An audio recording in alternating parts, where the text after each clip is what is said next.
Hola, soy Simón Rivera y en esta ocasión quería dar inicio a una serie de videos donde quiero hablar un poco sobre el desarrollo web, donde quiero sentar las bases de lo que se constituye como desarrollo web. Estaremos mirando un poco de HTML, CSS, JavaScript y demás lenguajes que bajo un trayecto que he estado recorriendo durante ya varios años considero óptimo y útil a la hora de aprender a desarrollar web, pero no solamente a desarrollarla, sino también a poder vivir y poder emprender tus propios proyectos con esto. Entonces, en esta ocasión empezaremos hablando de los conceptos iniciales de una de las bases más importantes que es HTML y miraremos un poco sobre el software de instalación que estaremos usando durante estos siguientes videos para desarrollar nuestro código. Entonces, quiero hablar un poco de este término que les mencionaba anteriormente, HTML. Esta es la base elemental de la web. Cuando nace la web, inicialmente no existía este formato de documento. Este es un tipo de archivo que está estructurado bajo un lenguaje de marcas de hipertexto, que ese es el significado de sus siglas, lenguaje de marcas de hipertexto. Como se menciona, es un lenguaje que, valga la redundancia, se estructura por marcas. Quiere decir que la manera en que lo escribimos lleva una cierta simbología especial que lo caracteriza. Y cuando nos referimos al lenguaje, nos estamos refiriendo a algo que hace alusión a nuestro lenguaje natural, al lenguaje humano al que hablamos diariamente con nuestros allegados, en nuestros trabajos, en nuestro día a día. ¿Por qué? Porque cuando nos adentremos un poco más en el ámbito del desarrollo a nivel general, vamos a darnos de cuenta que los lenguajes hacen mucha alusión al día a día.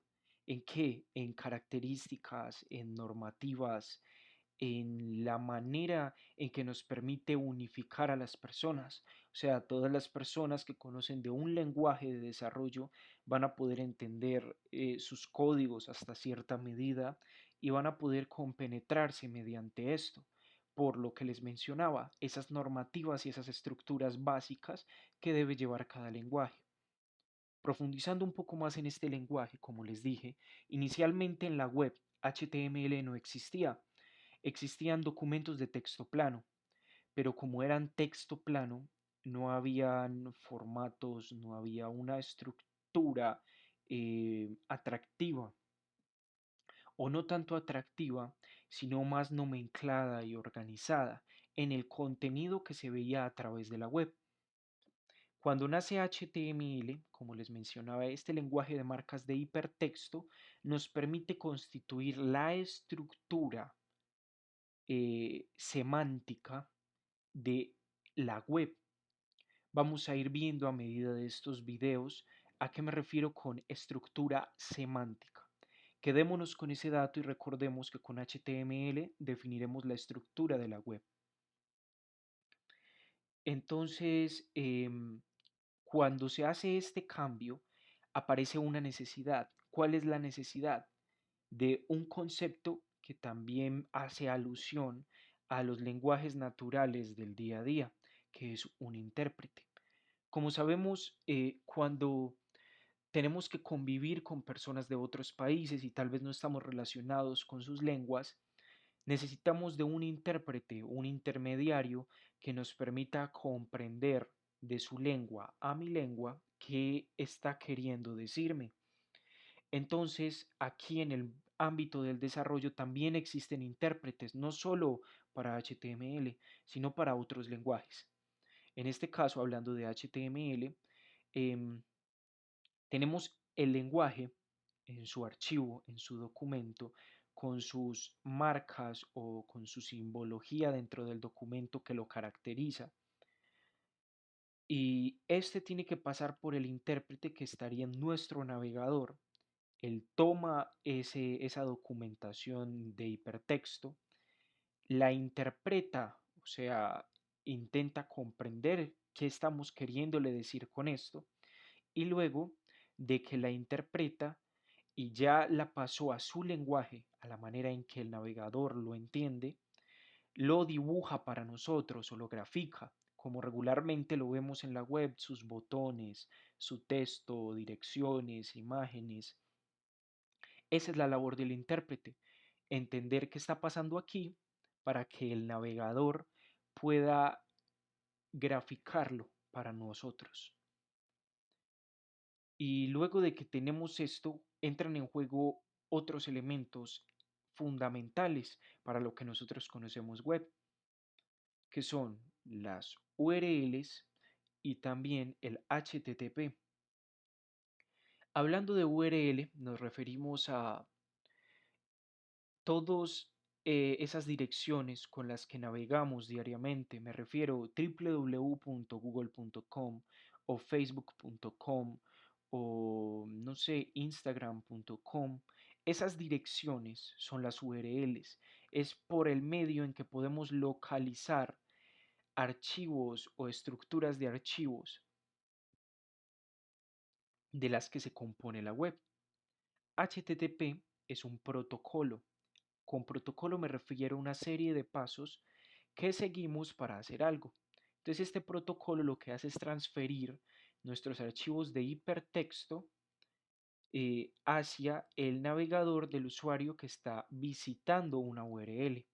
Entonces el usuario, mediante la URL, activa el protocolo de transferencia de hipertexto, que consigo trae la información que haya en esa ubicación. ¿Cuál ubicación?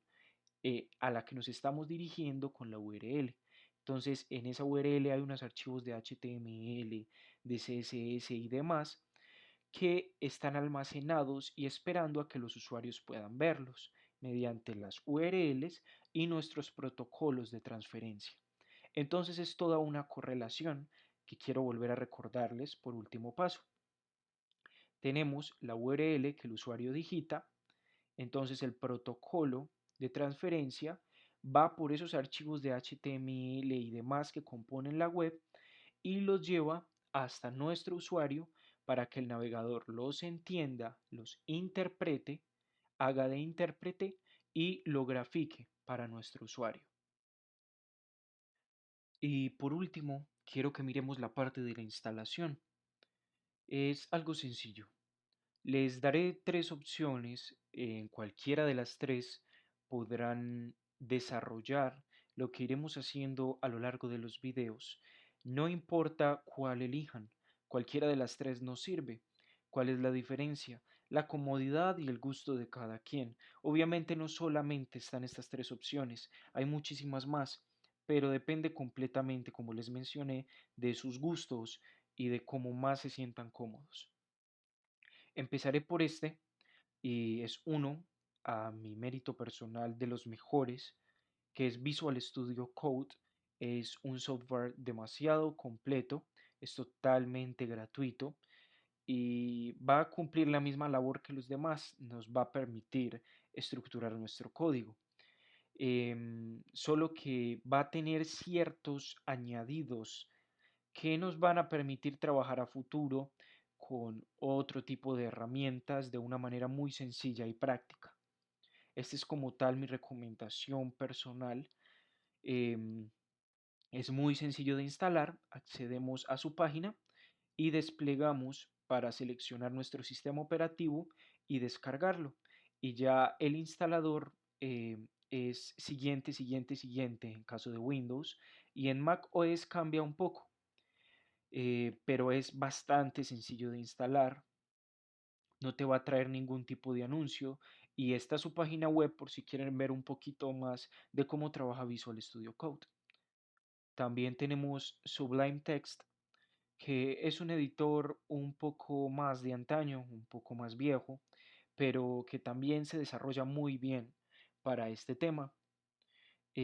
También totalmente gratuito. Hay una versión en la que puedes hacer una donación, pero lo pueden usar libremente sin ningún problema. Em, Su estructura es un poco más sencilla que la de Visual Studio Code, pero como tal es también una herramienta demasiado poderosa y que por mucho tiempo utilicé. Entonces, si desean, está su página web y pueden mirarlo un poco y mirar si se adaptan a la estructura de Sublime Text. Por último, estaría Atom. Atom también es un editor de código muy versátil, muy poderoso, igual que Visual Studio Code o Sublime Text, solamente que es un poco más sencillo. No va a traer tantos añadidos como Visual o Sublime desde mi concepto. Entonces, también es una de las opciones. Lo menciono porque es muy bueno y dependerá completamente de ustedes si se adaptan a esta estructura y quieren trabajar con él. Esto sería todo por el video de conceptos e instalación. Los saluda Simón Rivera y con esto se despide.